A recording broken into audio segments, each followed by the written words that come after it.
नमस्कार मित्रों, ऑनलाइन जो भी जुड़े हैं फटाफट एक बार मैसेज कर ले। ये आपके प्रत्यय का टेस्ट है और आज एक हम नया टॉपिक स्टार्ट करेंगे। हम इसके बाद समास का प्रत्यय हमारे लगभग समाप्त हो चुके हैं।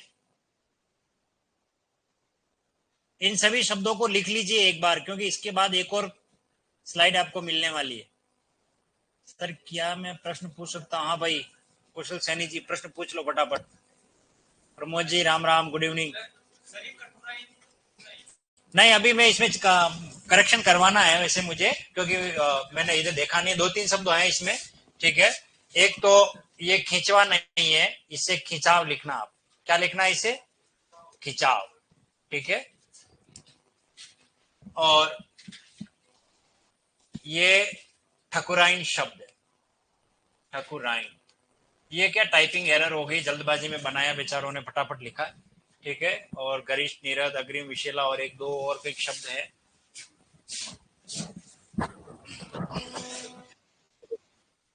ये यहाँ पर आपको सफेदी करना है।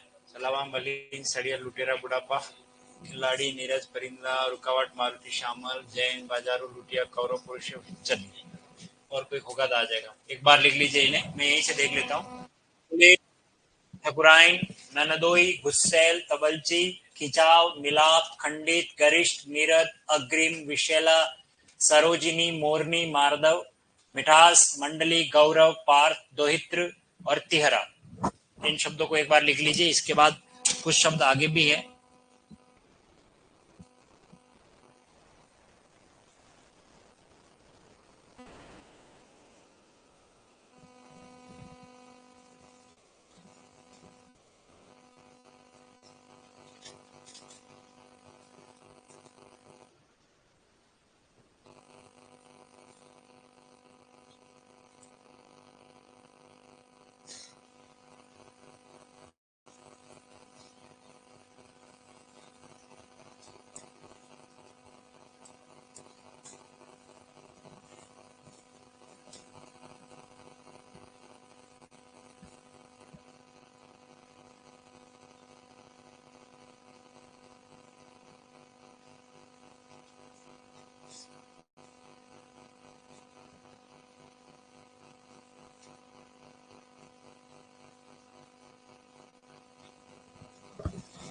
लिख लिया?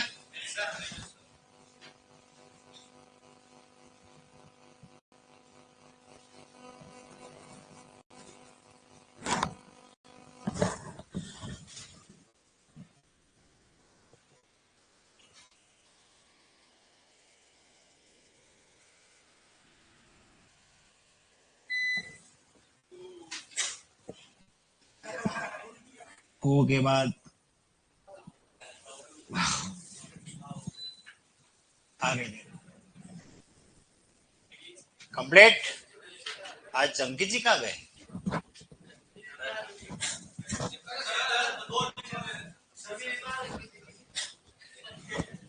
क्या हो गया? किनका? अच्छा, क्या बात?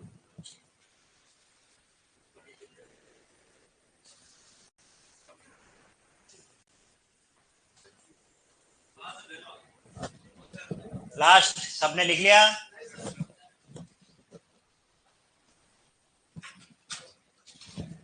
अब जिसके रह गया वो उसी में से लिखो, बाकी वापस देख लूंगा तब लिख लेना।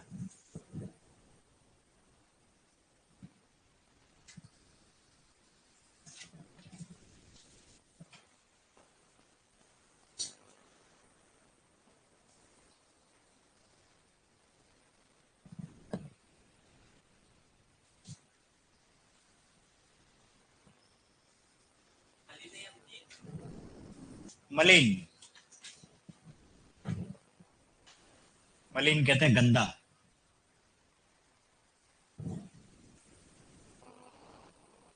मालिन नहीं है, ये मलिन है।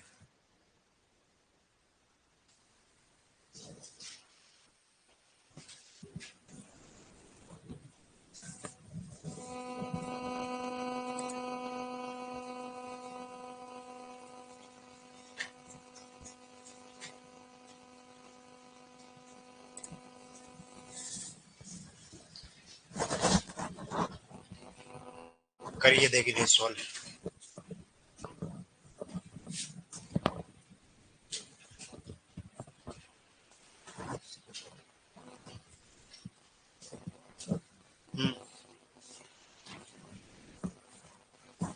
किसको उधर थोड़ा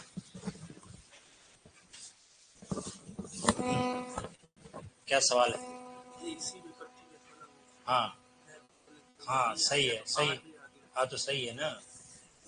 इसको छोड़ो, इसको समझो पहले। ये क्या लिखा है? रिद प्रत्यय क्या है? इक। ये जो री है किसमें बदलता है? आर में। जो रूल इक का है वो का वो इसमें भी अप्लाई करना है। अब इस भ के अंदर कौन सा स्वर है? री। तो फिर ये जब लगेगा अ लगेगा तब भी हमें आर ही इसमें करना है। तो ये आर हो गया। ठीक है। अब ये ऊ है, मैंने कितनी बार कहा ऊ हमेशा किस में बदलता है? व में बदलेगा। क्लियर हो गया? ठीक है ना। तो अब ये जो ग है वो अ में जुड़ गया तो ये तो ग पूरा हो गया और ये हो गया ये बन गया भार्गव। भृगु की संतान भार्गव। री आर में बदला है।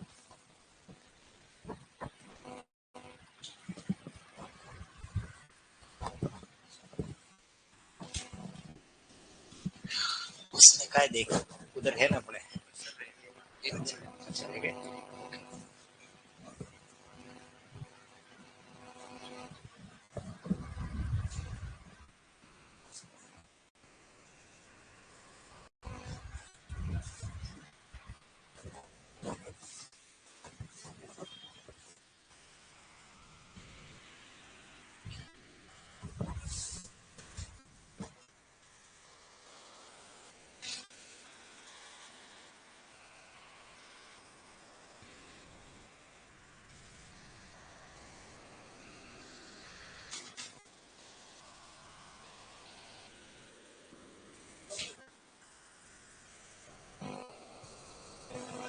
हो गए?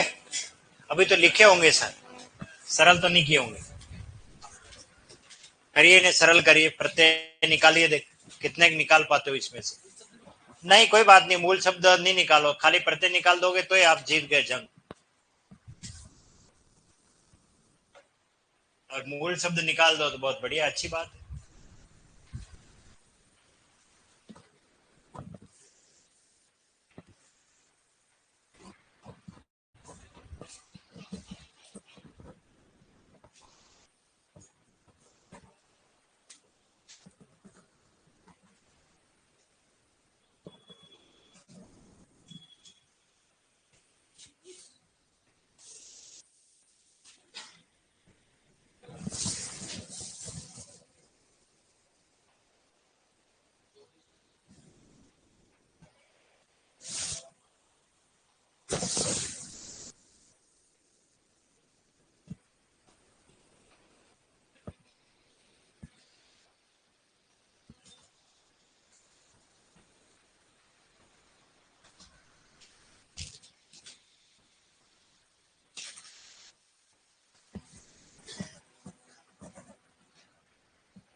हेल्पिंग वर्ब का प्रयोग थोड़ी करना, परीक्षा में अपन को खुद ही सरल करना है, वहां तो अपन खुद ही सरल करेंगे।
कर लिए सरल।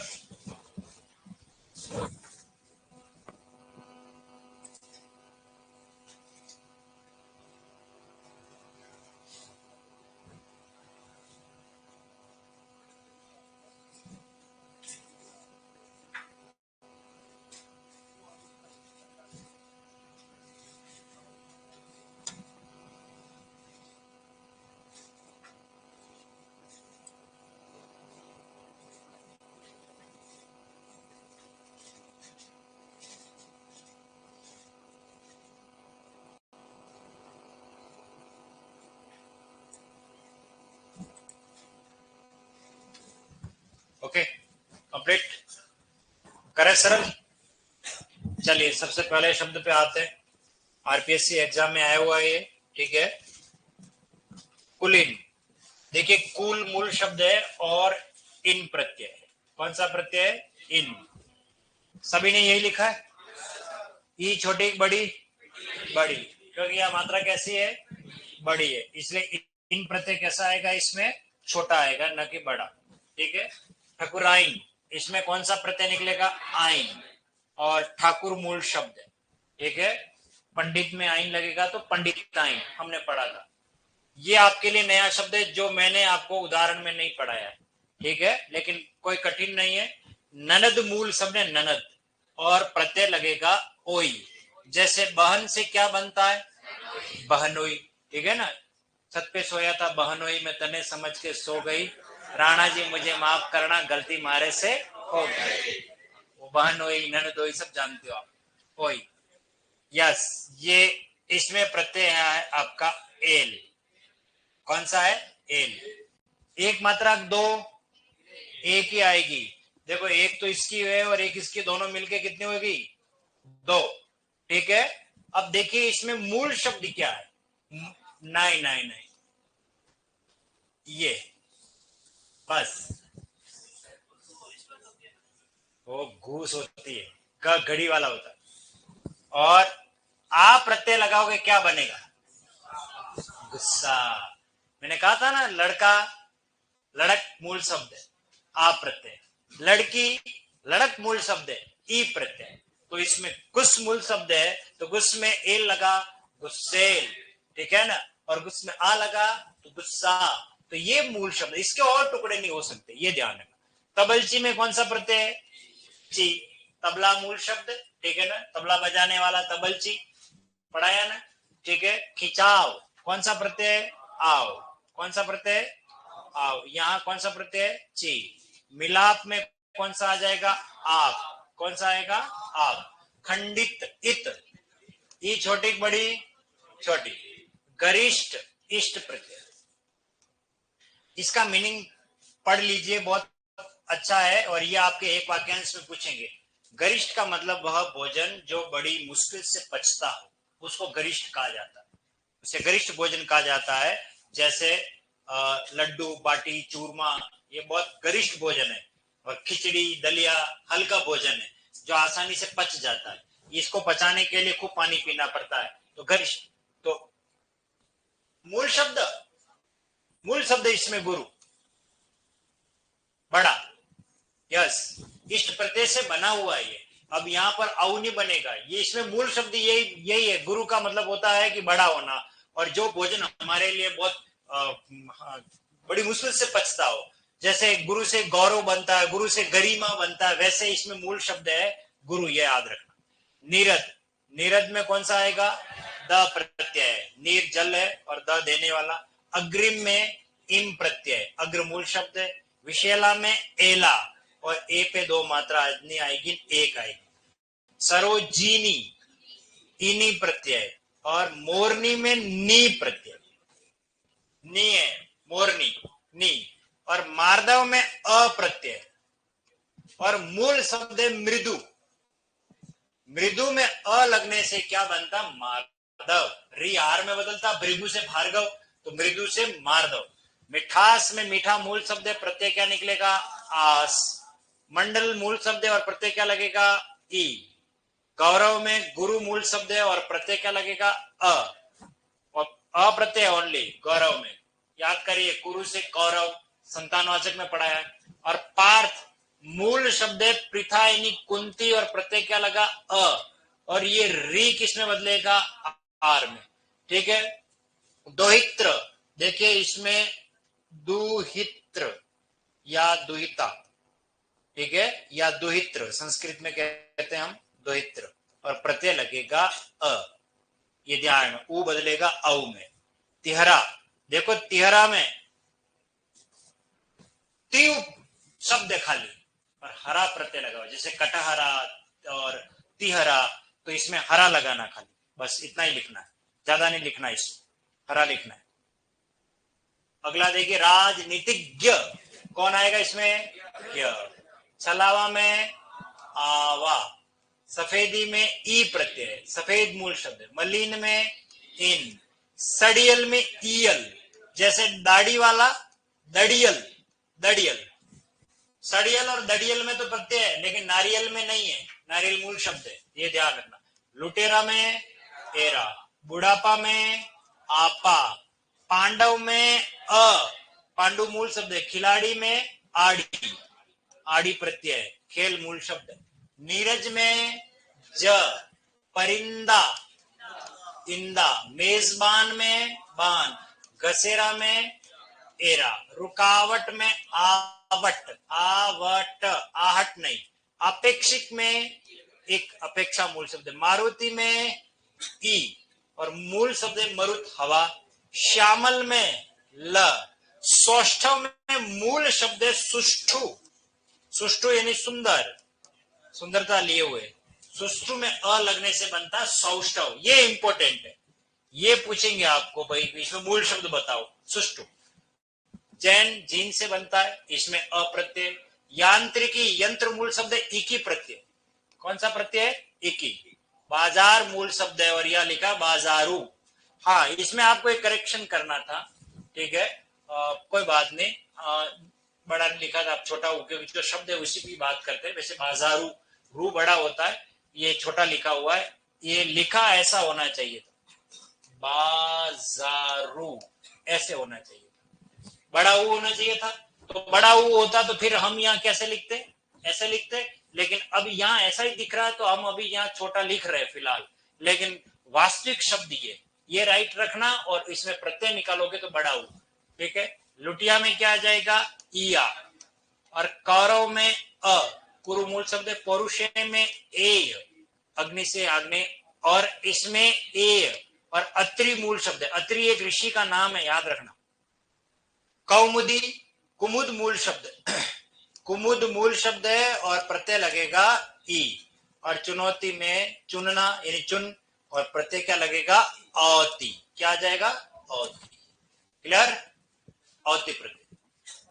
कितने राइट हुए?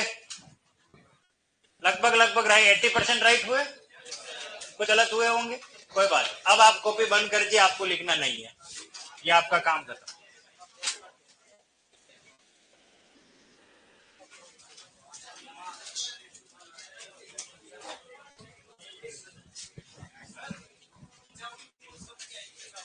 खिंच,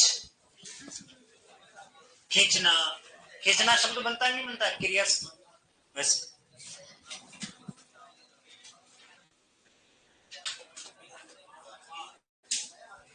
देखिए ये अंतिम पिलर है हमारा। 4 पिलर पे हिंदी का पूरा मकान खड़ा है, संधि, समास, उपसर्ग और प्रत्यय। उसमें से हमने 3 पिलर अपने मजबूत कर लिए। अब बचा है अंतिम कौन सा, हमारा समास। ठीक है, ये टॉपिक सबसे इंपॉर्टेंट है और एक भी ऐसी परीक्षा नहीं है जहां से इस टॉपिक से प्रश्न नहीं आया, क्योंकि ये थोड़ा लेंथी टॉपिक है और इसमें हर एक दिन हम अलग अलग समास पर बात करेंगे। एक दिन में एक ही समास पढ़ाऊंगा मैं, यानी 6 से 7 दिन तक हम समास के टॉपिक पर ही बात करेंगे। बहुत गहराई से इसको पढ़ाऊंगा, समास पढ़ाता हूं उस लेवल तक मैं आपको पूरी बात करूंगा। किताब जो पुरानी पढ़ के आए हो उन सबको एक तरफ रख लेना, क्योंकि वो कंट्रोवर्सी बहुत सारी चलेगी, उतना हमें उलझना नहीं। समास को लेकर के जो भ्रांतियां हैं, प्रश्न कैसे आते हैं, किस तरीके से आते हैं, और समास को लेकर के हमने आज दिन तक जो पढ़ा, कैसा पढ़ा और कितना गलत पढ़ा या कितना सही पढ़ा, उन सब पर मैं बात करूंगा। सबसे पहली बात तो आती है कि समास का जो टॉपिक है ये परीक्षा में पूछा ही गलत जा रहा है। सबसे बड़ी बात तो ये, मुझे अच्छी तरीके से याद है, सिर्फ एक बार इस प्रश्न का सही तरीके से उपयोग किया गया है और वो भी एग्रीकल्चर सुपरवाइजर, किसी अच्छे पेपर सेटर ने पेपर बनाया होगा। बाकी समास को सीधा पूछा जा रहा है कि बताओ इसमें समास क्या है।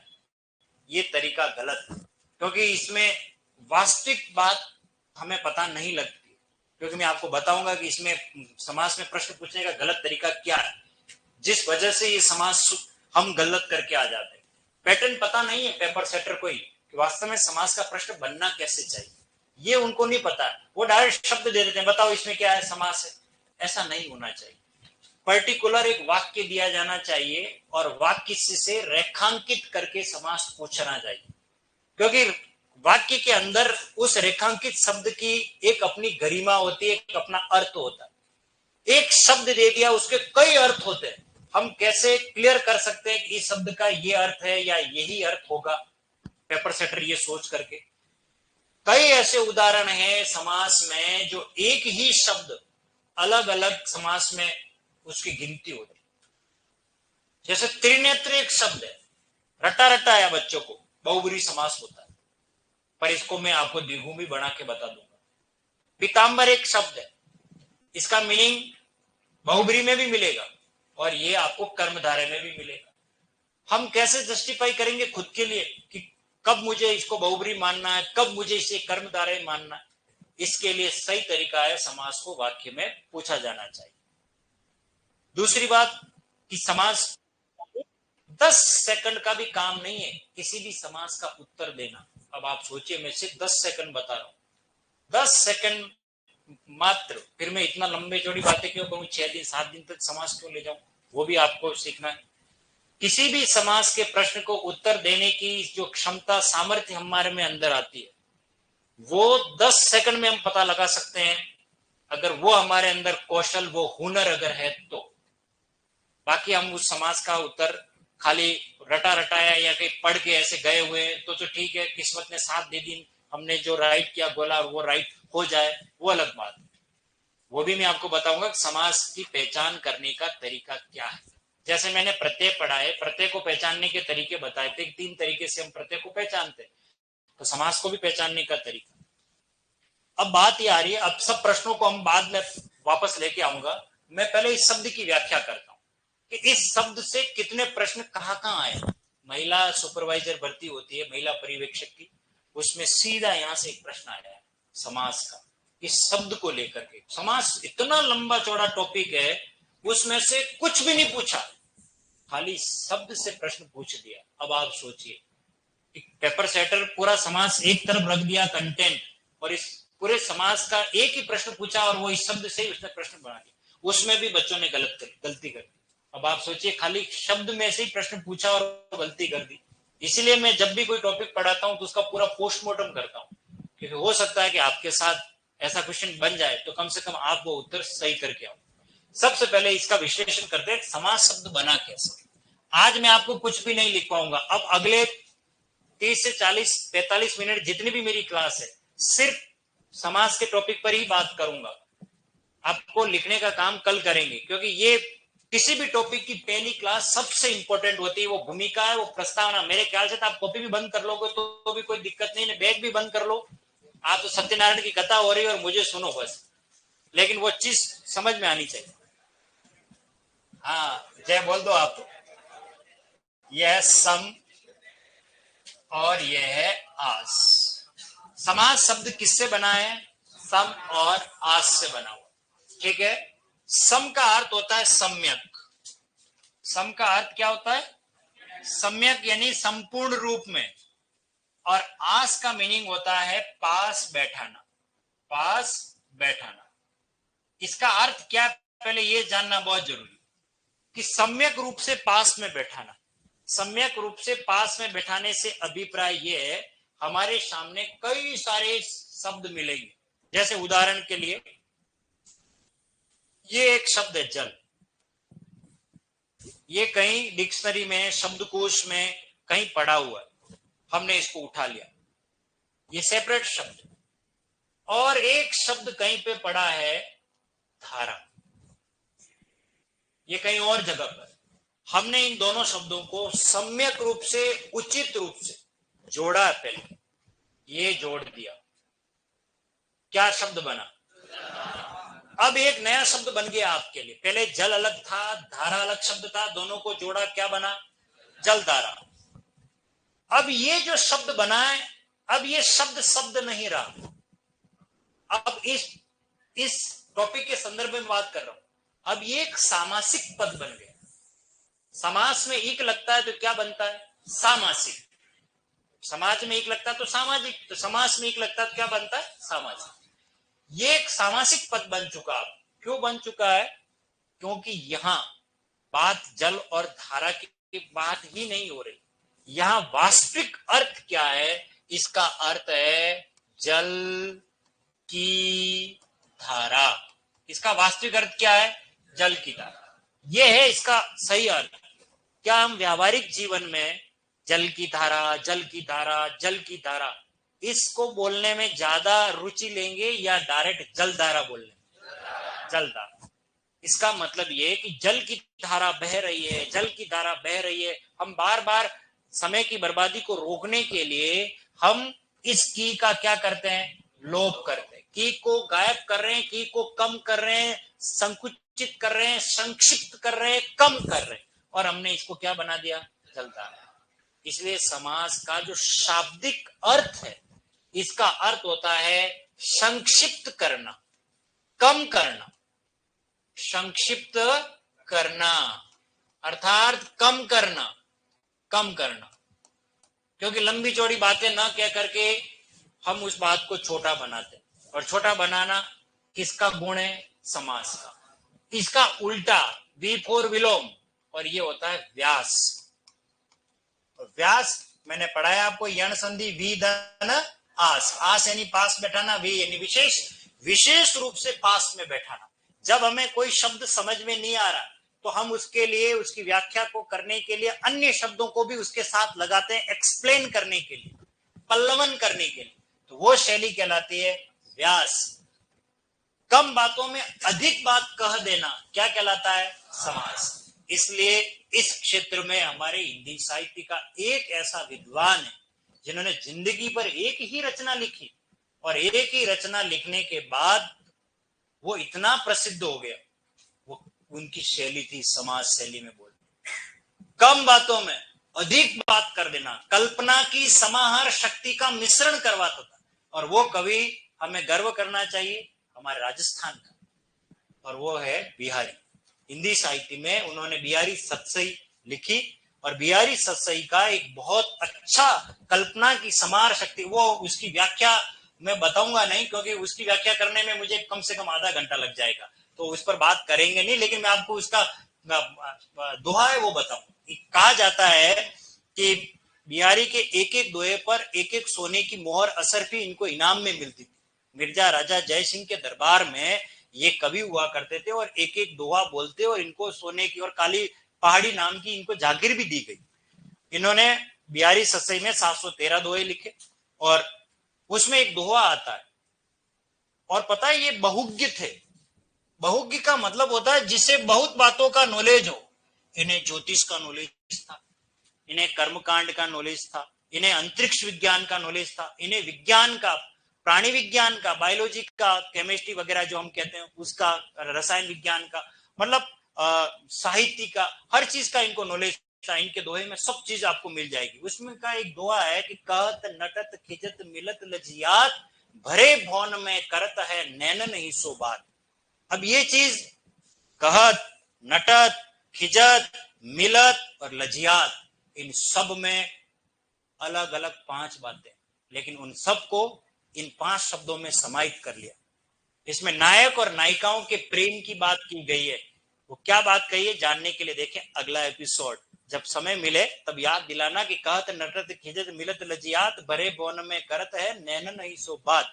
कभी फ्री टाइम जब 10 मिनट पहले क्लास ब्रेक होगी तब याद दिलाना, आप कहोगे वास्तव में इस व्यक्ति ने क्या लिखा है, क्या ऑब्जर्वेशन रहा होगा, गजब का।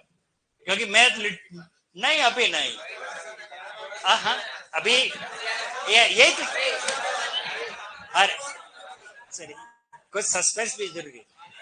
मतलब आपको समास नहीं पढ़ना, आपको बस वो पढ़ना है जो चीज परीक्षा में आएगी नहीं। अरे ये सेकंड ग्रेड और फर्स्ट ग्रेड का कंसेप्ट है, कहत नटरत, ये तो इसलिए ये आपके दो आएगा ही, इसलिए फिर इस पर बात नहीं करें। हाँ बताऊंगा। हाँ तो ये चीज है कि कुछ चीज की वैल्यू समझोगे, हाँ अरे यार ऐसी क्या बात थी, थोड़ा आपको भी मिलने आ रही है, आ जाएगी 3 दिन बाद, तो फिर इंतजार होता है तो फिर थोड़ी कुलबुलाहट भी होती है। हाँ तो इतना आसानी से फिर कोई मिल जाए तो फिर मतलब क्या, ठीक है ना। चलिए खैर वो तो ज्ञान की बात है, तो वो बता ही देंगे, मेरे पास रख के भी क्या करना है। तो समाज शब्द का जो शाब्दिक करते उसका मीनिंग क्या होता है, संक्षिप्त करना। ये महिला परिवक्षक में सीधा प्रश्न आया था। समाज का शाब्दिक अर्थ होता है संक्षिप्त करना, कम करना। समाज का विलोम क्या होता है, व्यास, अर्थात विस्तृत रूप से समझाना, उसकी व्याख्या करना व्यास कहलाता है। ठीक है, समास शब्द किससे बना है, समधन आज। सम का मतलब सम्यक, आस का मतलब पास बैठा। ये दो शब्द अलग अलग थे, लेकिन हमने सम्यक रूप से, उचित रूप से पास में बैठाया, और बीच में कारक चिन्ह का क्या हो गया, लोप हो गया। इसलिए इसकी परिभाषा बनती है कि दो शब्दों को जब सम्यक रूप से पास में बैठाया जाता है और उसमें कारक चिन्ह आदि का अगर लोप हो जाता है, उसे हम क्या कहते हैं, समास कहते हैं। एक बात तो ये होगी, किसी शब्द में संधि और समास दोनों हो सकते हैं, दोनों हो सकते हैं। परीक्षा में, रीट में अभी परीक्षा आएगी देखना 27-28 फरवरी को, और इसमें आपको निश्चित तौर पर एक प्रश्न तो लिख के ले लीजिए मुझसे कि ये प्रश्न निश्चित मिलेगा कि किस शब्द में संधि और समास है, क्योंकि रीट के पैटर्न में ये एक है, हर बार आता है ऐसा। तो देखिए एक उदाहरण देकर के समझाता हूं। पहले ये है धनागम, एक है, पहले इसका संधि विच्छेद देखते हैं। धन प्लस आगम, धन प्लस आगम, ठीक है। और इसका विग्रह करोगे तो धन का आगम, किसका आगम हुआ है, धन का। तो ये एक ऐसा उदाहरण है जिसमें संधि और समास दोनों है, लेकिन ये एक ऐसा उदाहरण है जिसमें समास तो है पर संधि नहीं है। तो बात समझ में आई। आपको पूछा जा सकता है किस विकल्प में संधि और समास दोनों का प्रयोग नहीं हुआ या दोनों का प्रयोग हुआ। तो अमूमन समास का उदाहरण मिल रहा है तो समास तो होगा पर संधि है नहीं है। जल की धारा और ये धन का आगम है, लेकिन इसकी संधि होती है, पर इसकी संधि विच्छेद करोगे तो नहीं होगी। बात समझ में आ गई। तो समास के लिए जो बात हो रही है कि सम्यक रूप से पास में बैठा। अब बात यह है कि हम कैसे पहचान करें कि इसमें समास कौन सा है। असली खेल तो वही हमें सीखना है कि समास कौन सा है। इस प्रश्न का उत्तर देने से पहले मैं इसके बारे में थोड़ी विस्तृत जानकारी बता दूं, ताकि आपको इजी हो जाएगा कि समास को पहचान कैसे करनी है, क्योंकि हमको समास के बारे में तो पता होगा। तो देखिए समास जो है, पदों की प्रधानता के आधार पर जो समास दिए गए उस पर बात करते हैं अपन। देखिए एक लाइन बोल रहा हूं मैं, पदों की प्रधानता, पदों की प्रधानता, इसके आधार पर समास जो है वो 4 भागों में, कितने भागों में, बस यही हमें सीखना है। पदों की प्रधानता के आधार पर समास 4 ही होते हैं। वास्तव में समास 4 ही हैं। हम कक्षा 6 और 7, 8, 9 में पढ़ के आए, 6 समास पढ़ के आए, रट करके आए, क्योंकि वहां का कंसेप्ट अलग था। क्योंकि हम भी विद्यालय में पढ़ाते हैं बच्चों को, तो हम यही समझाते हैं, वहां पे भी हम 6 ही पढ़ाते हैं और मैं यहाँ 4 पढ़ा रहा हूँ। ये ऐसा क्यों है वो भी मैं आपको बताऊंगा। देखिए, अब वास्तविक बात शुरू हो रही है। यही है पूरे समास का सार। जिसको ये समझ में आ गया उसे समास समझ में आ गया। जिस सामासिक पद में पहला पद अगर प्रधान होता है, पहला पद प्रधान होता है, वहां समास हमें समझना है अव्ययी भाव। अभी मैं परिचय करा रहा हूं केवल। एक फिल्म है समास, ये उनके कौन इसमें विलेन है, कौन इसमें हीरो है, वो सब आएंगे। ये एक प्रकार का पात्र आ गया हमारे लिए, नया कैरेक्टर है अव्ययी भाव। जिस सामासिक पद में पहला पद क्या हो, प्रधान, वहां अव्ययी भाव समास होगा, ये फिक्स है। जिस सामासिक पद में दूसरा पद, उत्तर पद, बाद वाला पद, कई नामों से जाना जाता है, अगर वो प्रधान होता है, वहां समास होता है तत्पुरुष समास। कौन सा समास होता है, तत्पुरुष। जिस सामासिक पद में दोनों के दोनों पद अगर प्रधान होते तो वो कहलाता है द्वंद्व। ये लिखने की शैली है, बस ऐसे ही लिखना जैसे मैंने लिखा, द्वंद्व। ठीक है, द्वंद्व, दोनों पद अगर प्रधान होते हैं। और जिस सामासिक पद में दोनों में से कोई भी पद अगर प्रधान नहीं हो तो वहां होता है बहुव्रीहि समास। इस हिसाब से देखो, समास हमारे कितने हो गए, 4। बस ये 4 ही समास हैं। बाकी जो हम पढ़ के आए वो अलग पार्ट था, उसको हम बाद में अभी क्लियर करेंगे। इन सब में से आपको जिस समास पर सबसे पैनी नजर रखनी है वो है बहुब्रीहि समास। किसी भी पेपर सेटर के लिए किसी स्टूडेंट को अगर परेशान करना है तो वो यहीं से प्रश्न पूछेंगे, यहां से प्रश्न वो नहीं पूछता। उसका कारण है जो हम यहां पर आएंगे तब इस पर बात करेंगे। अब देखिए, जहां पहला पद प्रधान है, कौन सा समास है, दूसरा प्रधान है, जहां दोनों प्रधान है, जहां दोनों में से कोई भी प्रधान नहीं। यहां तक बात क्लियर हो गई होगी आपको। अब इन सब के हम बाद में लक्षण सबके बाद में पढ़ेंगे, अभी सिर्फ मैंने परिचय कराया। चलिए, अब दोनों प्रधान हैं, इस प्रधान का मतलब क्या है, ये शब्द ही पकड़ना। चलिए, ये शब्द को बस पूरे समास का सार यहां पर है। प्रधान का मतलब है जब किसी शब्द का हम वाक्य में प्रयोग करते हैं और वाक्य में प्रयोग करने के बाद उसका लिंग वचन वाक्य का किस आधार पर परिवर्तित होता है, उसी को उसी समास में रखना है। अब मैं आपको थोड़ा बैक चल के बताता हूं। इसमें यह आया जलधारा। चलिए, इसको वाक्य में मैंने कहा ये हुनर है, वो हमें कला आनी चाहिए। मैं कह रहा हूं कि जलधारा बह रही है। लास्ट वाक्य क्रियात्मक क्या है, बह रही है। जलधारा बह रही है। कौन बह रही है, जल बह रही है। जल तो पुल्लिंग है, धारा बह रही है। तो मुझे एक बात बताइए कि जलधारा बह रही है, बह रही शब्द इस जलधारा से किससे प्रभावित हुआ है, धारा से। किससे हुआ है, धारा से। तो इसका मतलब ये हुआ कि प्रधानता किसकी हुई, धारा की प्रधानता हुई। अब मुझे बताइए, धारा कौन सा पद है, दूसरा, सेकंड, उत्तर पद। और मुझे बताइए, उत्तर पद जहां प्रधान होता हुआ समास कौन सा, 10 सेकंड भी नहीं लगे, सीधा सा है, उसे वाक्य में प्रयोग करो।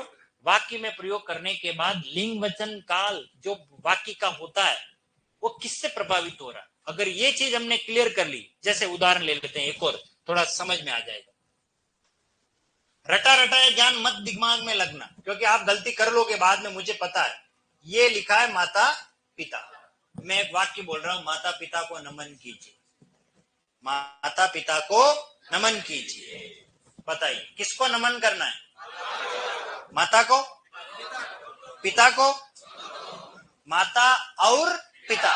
क्या दोनों पद प्रधान है, बिल्कुल। जितना अस्तित्व माता का उतना अस्तित्व पिता का, दोनों की वैल्यू बराबर है। और दोनों की वैल्यू अगर बराबर है तो बताइए वो कौन सा समास होगा, द्वंद्व समास। बात समझ में आई आपको। समास को पहचानने के लिए वाक्य प्रयोग करने की शैली आप में आ जानी चाहिए। अभी पूरी बात हुई नहीं है, कहां कहां समास में कंट्रोवर्सी आई है। समास को वास्तव में सही तरीके से किताबों में भी नहीं पढ़ाया गया, इस वजह से भ्रांतियां आ रही। चलिए, यहां तक तो बात हो गई। अब मैं एक और शब्द दे रहा हूं, अब आप इसे, मुझे पता है आप रटा रटाया ज्ञान लेकर के आए होंगे बहुत सारे, मुझे वो नहीं सिखाना। आप क्या लिखा है? नील कमल। क्या लिखा है? नील कमल। बताओ इसमें समास क्या है? बहुब्री। क्योंकि बहुब्री पढ़ाई नहीं, बहुब्री कैसे कह सकते हो आप? बहुब्री पढ़ाई नहीं है मैंने। देखो इसमें वाक्य प्रयोग करो पहले। मैंने कहा ना वाक्य प्रयोग। नील कमल खिल गया। कौन खिल गया? कौन खिल गया? कौन खिल गया? कमल कौन सा पद है? दूसरा। और दूसरा पद जहां प्रधान होता है वहां तत्पुरुष होता है। लेकिन मैं आपको दावे के साथ कहता हूं, ये नीलकमल किसी भी पुस्तक में ढूंढोगे तत्पुरुष में न मिल करके ये कर्मधारय समास में मिलेगा। कहां मिलेगा? अब आप सोचोगे सर ये कर्मधारय क्या भला है? अब यही तो सीखना है। देखिए 3 शब्द और है अभी इसके पैरेलल। एक शब्द है चौराहा और एक शब्द था हमारा जलधारा। बस इसी से आपको समाज की संख्या की कहानी क्लियर होने वाली है। देखिए जलधारा बह रही है, उत्तर पद प्रधान है, ये तत्पुरुष है। नील कमल खिल गया, कमल खिल गया, ये भी उत्तर पद है। और ये लिखा है चौराहा। मैं किसी से ये कहूं चौराहे पर मिलना,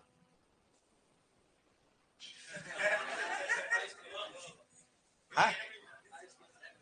अच्छा एक बात बताओ, चौराहे पर मिलने से अभिप्राय क्या है? हा? चाय पीने की, चाय पे चर्चा। चौराहे का मतलब है जहां 4 रास्ते मिलते हो। अच्छा मुझे बता, 4 रास्ते जहां मिलते हैं तो क्या उस बीचों बीच सड़क के वहां मिलेंगे? कहीं कोने में जाके बात करेंगे ना, है ना? इसका मतलब प्रधानता रास्तों की है। किसकी है? जहां 4 रास्ते मिलते हो तो राह प्रधान है और राह जो शब्द है वो उत्तर पद है। ये भी तत्पुरुष समास है। अब हमारे भाषा वैज्ञानिकों ने देखा ये 3 शब्द हैं पर तीनों में एक विशेषता है। विशेषता क्या है वो देखिए। ये पहला ऐसा शब्द है जिसमें कारक चिन्ह का लोप हो रहा है। जल की धारा, या अर्थात इसमें कारक चिन्ह का लोप हो रहा है। और ये एक ऐसा है जो पहला पद दूसरे की विशेषता बता रहा है। कमल कैसा है, ये इस शब्द की विशेषता है। और ये एक ऐसा शब्द है जिसमें पहला शब्द दूसरे की संख्या के रूप में विशेषता बता रहा है कि रास्ते कितने। तब फिर हमारे भाषा वैज्ञानिकों ने डिसाइड किया कि यहां तीनों में उत्तर पद तो प्रधान है, तो क्यों ना हम ऐसे उदाहरणों को अलग कर लें जहां पहला पद संख्यावाची हो, जहां पहला पद गुणवाचक विशेषण हो और जहां कारक चिन्ह का लोप हो। इन सब को उन्होंने डिवाइड करके इसके उपभेद बना दिए। उपभेद।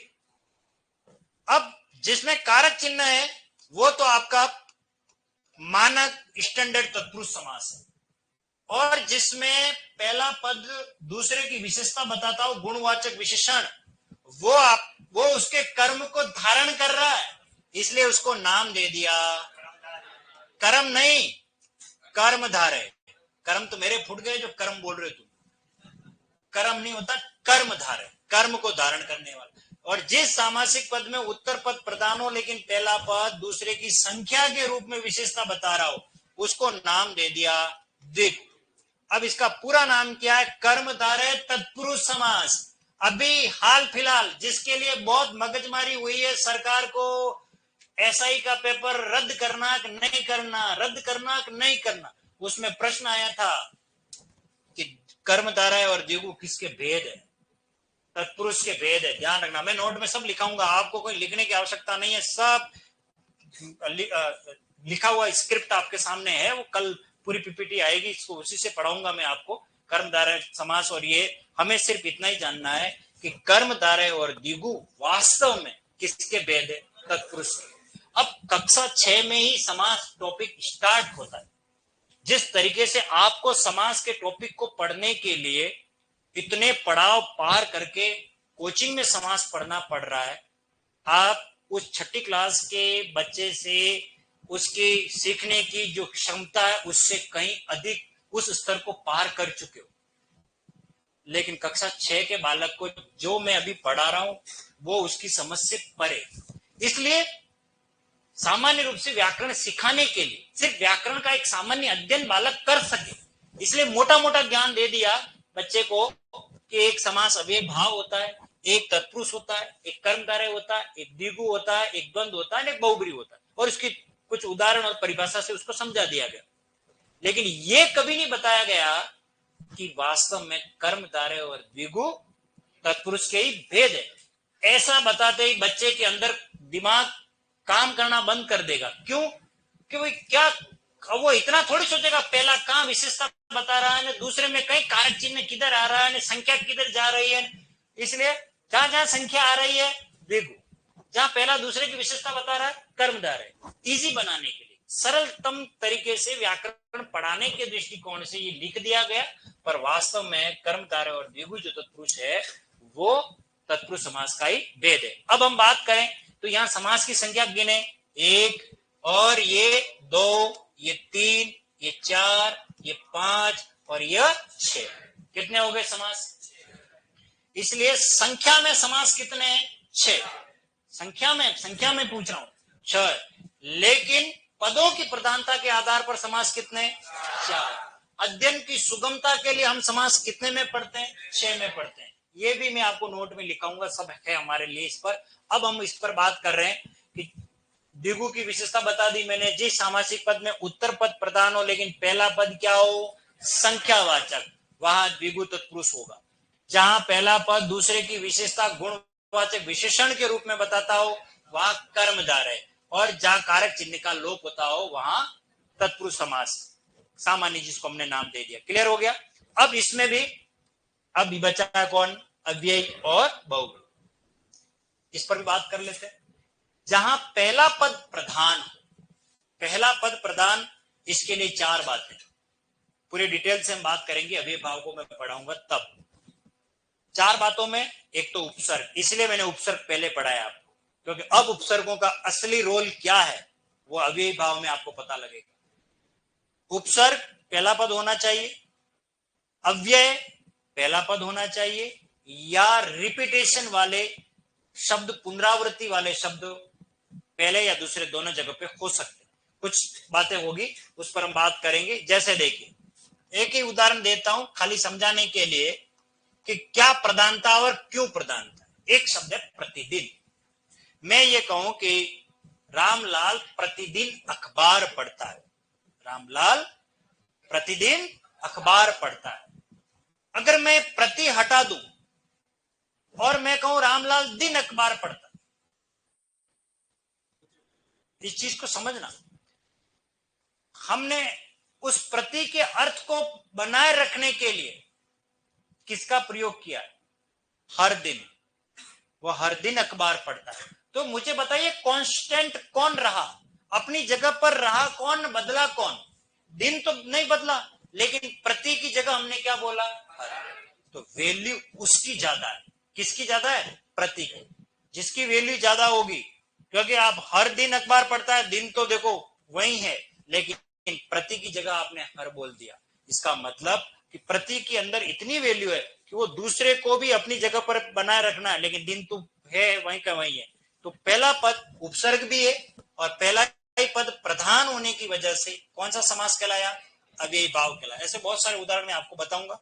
अब अंतिम इसकी बात करें जहां दोनों में से कोई भी प्रधान नहीं हो, ये सबसे इंपॉर्टेंट है। ऐसे में क्या कहता है कि जब जिस सामासिक पद में दोनों में से कोई भी पद प्रधान नहीं हो, अन्य अर्थ यानी तीसरा अर्थ निकलता हो।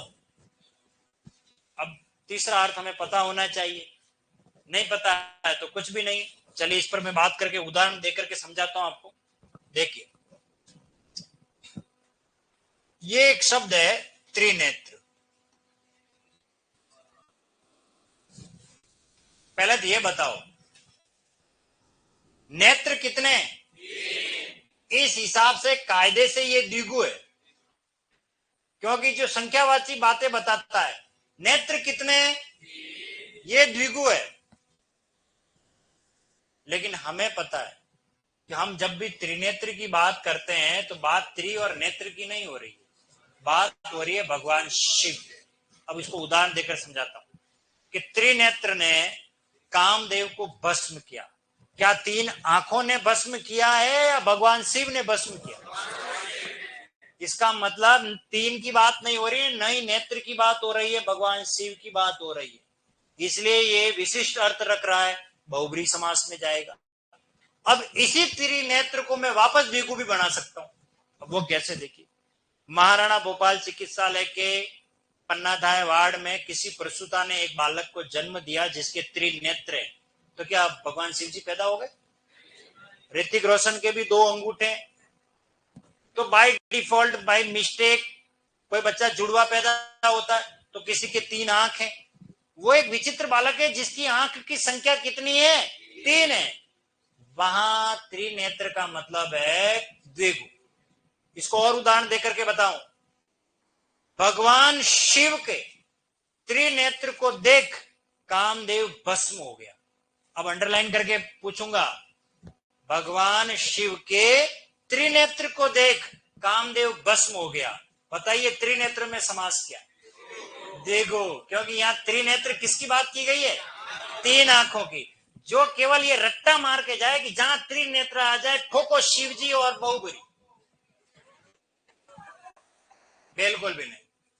ये ध्यान रखना, जहां दोनों में से दोनों बात नहीं हो वो समास अन्य अर्थ जाता है, और वो समास कौन सा होगा? बहुब्री। एक लास्ट उदाहरण देकर के समझाता हूं। ये है लिपा और ये है पोती।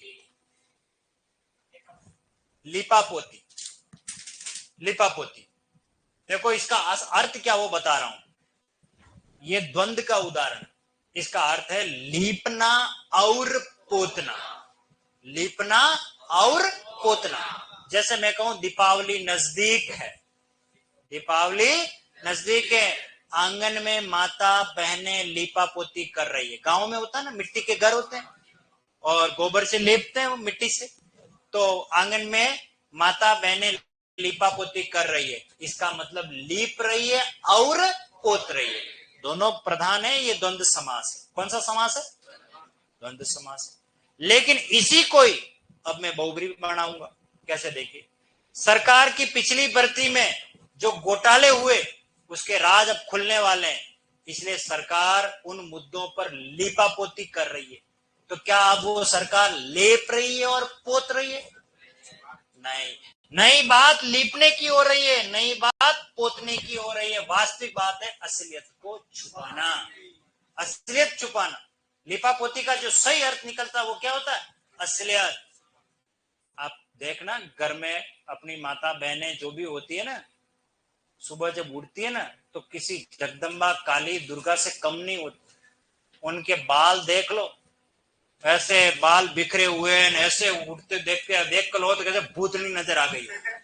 हाँ, होता कई बार घर में ऐसे होता घर में।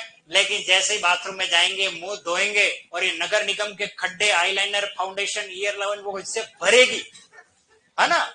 ये खड्डे भर दिए जाएंगे और उसके बाद जब बाहर आएंगे तो असलियत छुप जाएगी। असलियत तो पता कब लगी? जब पता लगा सुबह उठते ही बिना मुंह धोया हुआ शरीर मुंडा सामने आया। लेकिन मेकअप किया हो, मेकअप का अर्थ है क्षति पूर्ति करना।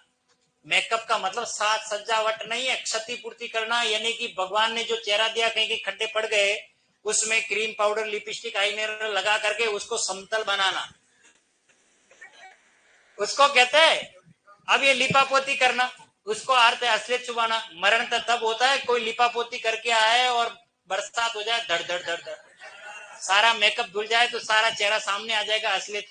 बात समझ में आ गई? तो बात यह है लीपना और पोतना, जहां दोनों में से कोई भी पद प्रधान नहीं हो, अन्य अर्थ निकलता हो, उसे क्या कहते हैं अपन? बहु। चलिए इस पर और बात कर लेता हूं उदाहरण के लिए। जैसे देखिए, एक है नकटा। क्या लिखा है?